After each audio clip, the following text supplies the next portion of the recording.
WNBA leaned into the Caitlin Clark-Angel Reese rivalry in a positive way. Plus, where are Giannis and Kevin Durant playing next season? NBA insider Chris Haynes joins us to share updates. Hello and welcome into Front Office Sports Today from our FOS studios in New York City. I'm Renee Washington. And I'm Becca Machado. Thanks so much for joining us. Of course, every weekday, Renee and I chat the biggest stories that are happening in the business and culture of sports. We got a big show ahead, but first, let's dive right into the shoot-around. Yes, well, as of right now, during this conversation, sources have indicated that a ruling allowing NFL players to participate in flag football at the 2028 Los Angeles Olympics is expected to pass at the league meetings that are happening in Minneapolis today. Now, we know 24 of 32 teams have to approve it, and then the NFL will have to negotiate with the Players Association on what this means, how many players per team can play, and of course, we're still awaiting at this moment on the rulings of other things, such as the Packers' proposed changes for the tush push, as well as the Lions hope to have a reseeding for the playoffs. Yeah, so let's go through the flag football thing really quickly. As you mentioned, it is expected to pass. The ESPN report that's out there says it's likely going to have any player under NFL contract would be able to participate in the tryouts, but one player per NFL team would be on each national team. That is the limit there. There's also going to be some parts about insurance. If somebody gets injured, how does that sort of help the teams out in terms of base pay being compensated? And the thing I think is really interesting in here is to make sure that it doesn't conflict with any prior NFL engagements. As you mentioned, this is going to be happening in the summer, so that's not going to interfere with minicamp or any of that other stuff. But down the road, that could be an issue if all of a sudden flag football leagues start popping up. Then all of a sudden the players probably wouldn't be involved in that. But either way, this looks like this is going to be exciting for the Olympics. Yeah, basically, if it gets approved, there's a lot of steps to make it actually happen by 2028. So, in NFL contract news, though, we've got the San Francisco 49ers who locked in all-pro linebacker Fred Warner to a new 3-year, $63 million extension, and this makes him the NFL's highest paid linebacker again. He's going to be making $21 million per season with $56 million in guaranteed money. Of course, this comes off the heels of Brock Purdy's deal, that 5-year deal that was actually the largest for the team in team history. And now they signed the 29-year-old in Fred Warner to add on to that original 5-year, $95 million extension he signed back in 2021 to lock him in. Another big move for them. Him, Kittle, Purdy, all the highest paid in their respective positions. Yeah, I was going to say, don't forget George Kittle getting that big deal as well. Yeah, so now over in Cleveland, Shedeur Sanders has a rookie contract and a jersey number. Finally. Number 12. He's no longer number 2. He also signed a 4-year, $4.6 million rookie deal, which might be exciting to some. But when you look at what he's been paid in the past, Baker, I don't know. Yeah, especially from NIL money. I mean, just according to On3, he was making about $6.5 million in NIL money at Colorado, so a little bit less than that. But look, he's going to keep a lot of those brand partnerships that he had in college, deals with Nike, Beats by Dre, Gatorade. Also, he's, a big name in the rookie class. He'll likely get a lot of those deals as well.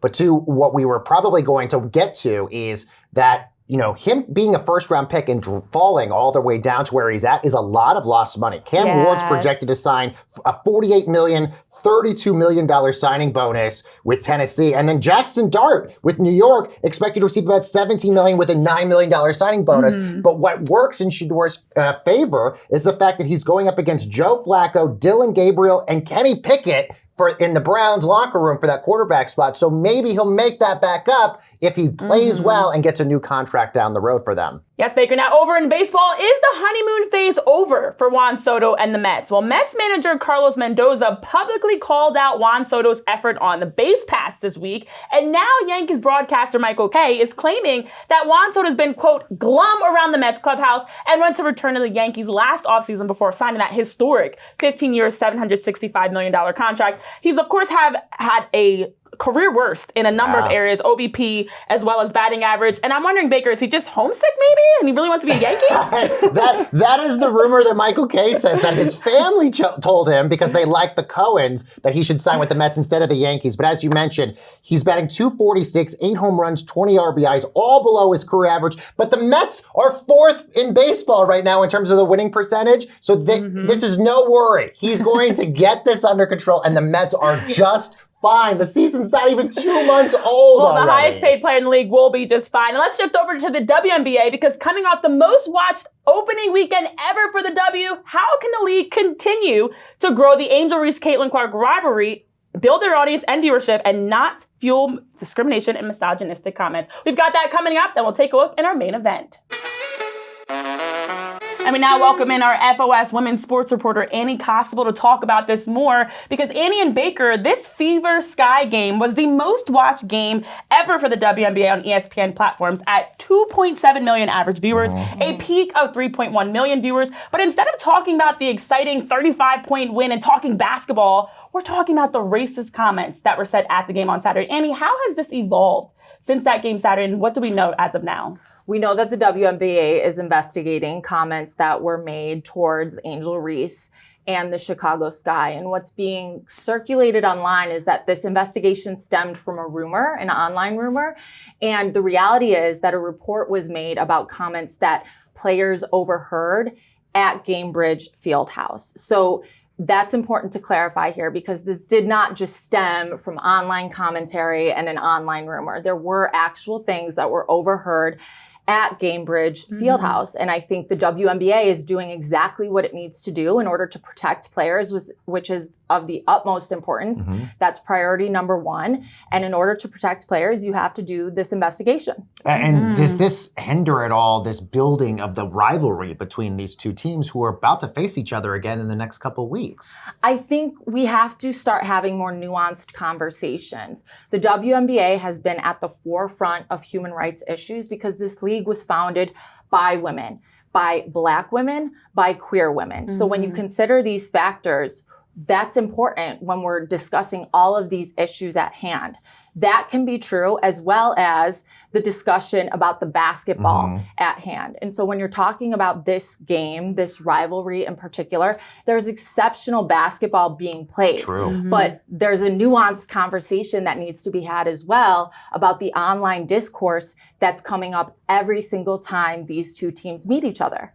Yeah, and it is wild because we've talked so much about other rivalries. I mean, Larry Bird, Magic Johnson being the one I always go back to. But this one is different because of the history of the WNBA and the foundation of diversity that they've been able to create, but also just the social media era that we're in. As you're mentioning, that people can go, whether it's connecting with Angel and Caitlin specifically, or even just making these comments. How can the league find that balance? I feel like that's the tricky part. Building the rivalry, building the audience, but not continuing to fuel the fire of these really discriminatory comments. From the ratings the viewers are there. Exactly. Right. I think it's as much on the league as it is on media members. Our job in the media is to report on the facts of the game. The facts of the game are the Fever are an exceptional team at this point. They're a championship contending team. The Sky are still figuring things out. That's a discussion to be had that's strictly about basketball. But then from there, the online discourse cannot be ignored. And the WNBA has begun an initiative to protect players, to look into that online discourse and stand against, again, hate, vitriol, racism, homophobia that players have been on the receiving end. Because that's the very harsh reality of the society we exist in today. There's so many people that have direct access to these players via social media. And these players are not making up the hate and the vitriol and the racism and homophobia that they're on the receiving end.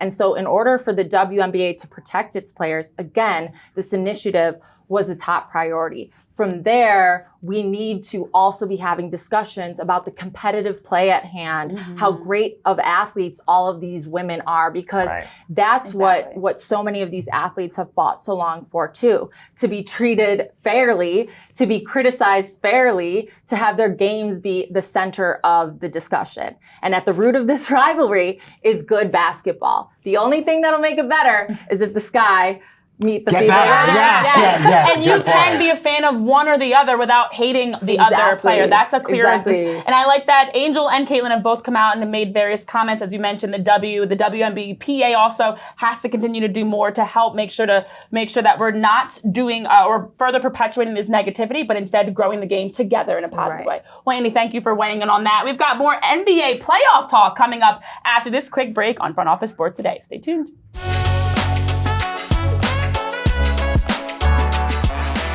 And welcome back into Front Office Sports today alongside Baker. I'm Renee, and I'm excited to welcome in a dear friend of mine, one of the hardest working guys in the industry, NBA insider Chris Haynes. Chris, welcome to the show. Congrats on being named the sideline reporter for the Big Three for their 8th season. Nice to have you here with us.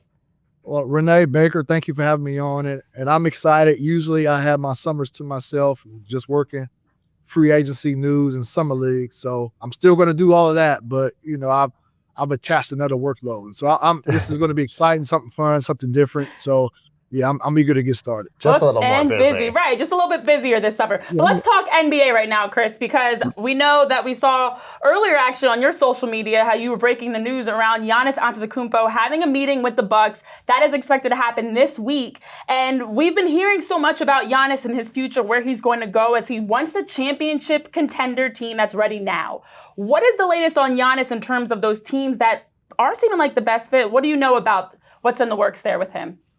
Well, I think it's too early to start talking about other teams, but what I can say about other teams is that they are definitely monitoring the situation to see what unfolds this week.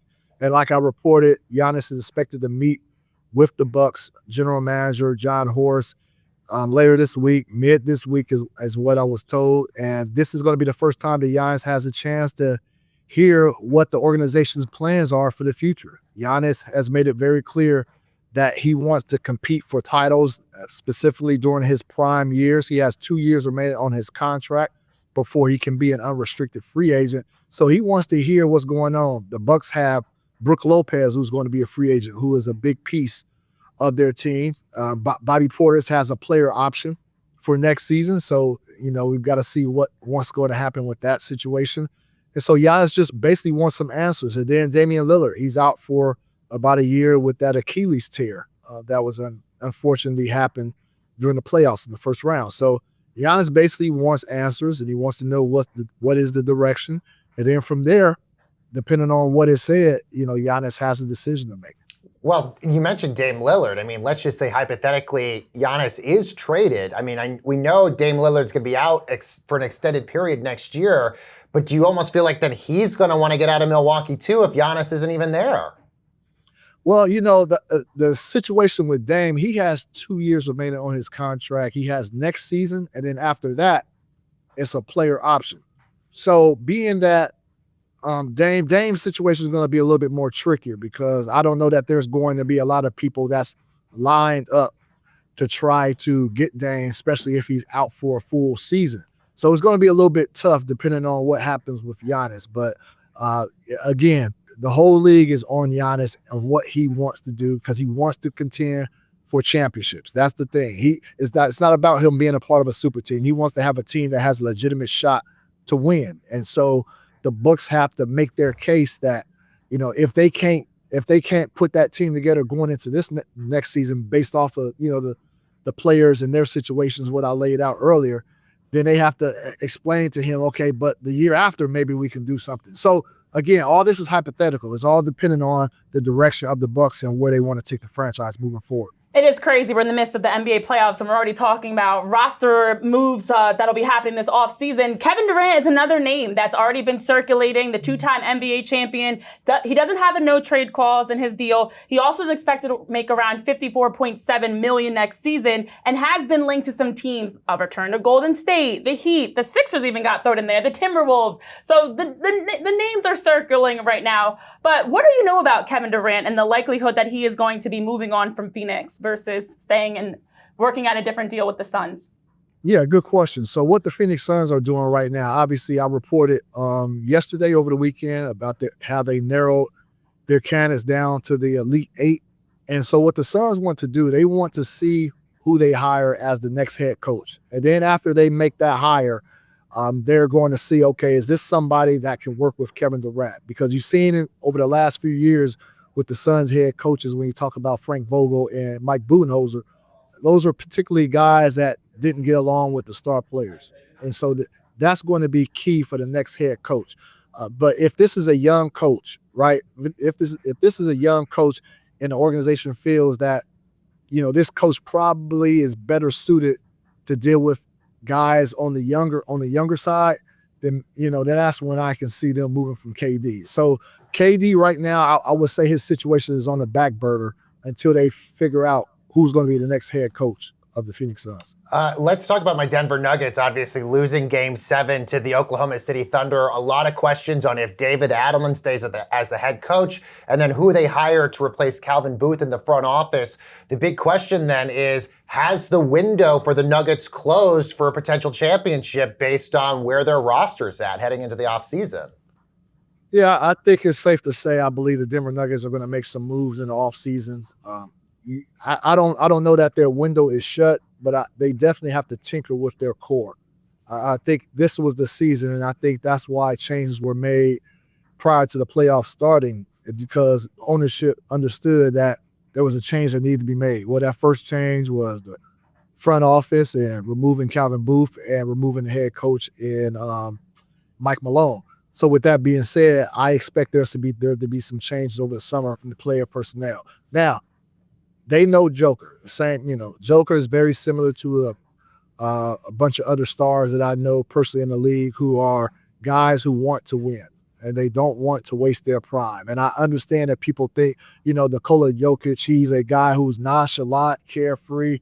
He is those things, but he wants to win first and foremost. And the organization felt the frustration from the Joker this season, and that's why they wouldn't made those moves and let go of Mike Malone and Calvin Booth. So with that being said, I do expect there to be some changes. I don't know about wholesale changes because I still think they have a pretty good, decent tandem there with Jamal Murray and Joker. Michael Porter Jr. has been someone who over the last few years his names have been into trade talks. I heard this past season there was a trade dialogue between the New Orleans Pelicans and the Denver Nuggets for who was that? It was Brandon Ingram at the time, who is now a member of the Toronto Raptors. So there is that dialogue going on. So it'll be interesting to see what the market value is for Michael Porter Jr. this summer. But I definitely expect there to be some changes. Yeah, especially when teams fall short of the championship or at least a deep run in the playoffs. It's time to start reevaluating your roster. Well, Chris, thank you so much for taking time to join us on the show. We appreciate you. And we've got more coming up on the other side of this break here on FOS Today. Stay tuned.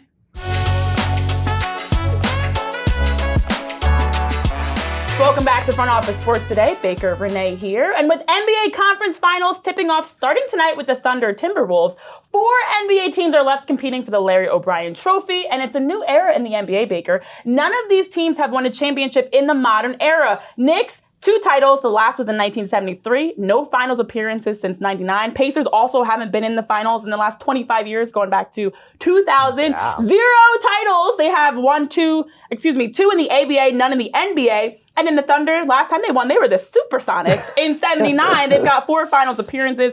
And the Timberwolves, 0s for them as well. No championships, no finals appearances ever. A new era, it feels like. So this is the 7th consecutive year we're going to have a new champion, which I guess is good for those who say this is good for league parity. No super teams. Yeah. The last time the Thunder actually made the NBA Finals, they had that trio of James Harden, Russell Westbrook, and Kevin Durant on that team. So obviously that's all the way back in 2012. Changed. I'm more obsessed, though, with the ticket prices for these things. I mean, to think that we knew New York was going to be expensive for the Eastern Conference Finals because we haven't had it here in 25 years. But our friends over at TickPick are saying the average Game 1 ticket price for the Pacers and the Knicks, especially because this is a big rivalry from the 90s, $2,100. That is the average price. That is not even courtside sitting next to Chalamet and Ben Stiller. That is just getting a ticket. Same ticket, though, at the Paycom Center in Oklahoma City is $600. So you see the difference between the two. Huge gap. Yeah. And honestly, you would think with the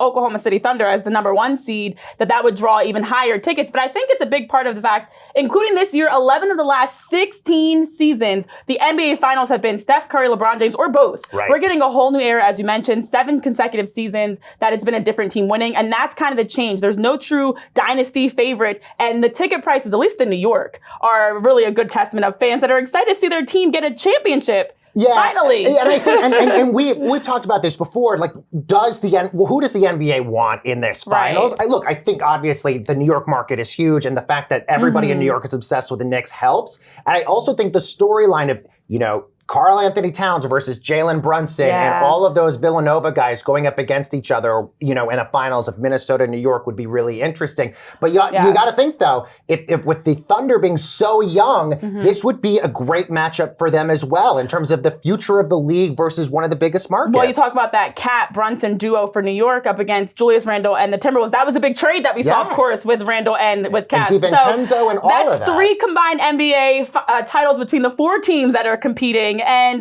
when you look at last year, those 4 teams had 18 total. 2023, there were 37 titles, and 2022, there were 28 titles between the teams. So a little less this year with just 3 total but titles. But also just in terms of the star power here. I mean, you have Shea, Brunson, Ant-Man, Halliburton. I mean, these are all future, if not current, superstars and faces of the league. And I think the league has to be happy that they're at least going to be getting one of these guys becoming an NBA champion. And I think that's what makes this playoff series so exciting for both the Western and Eastern Conference Finals. New faces and new places trying to bring some hardware back to the team. And one of those new faces is also over in WWE. So let's see what's bubbling over at the FOS water cooler.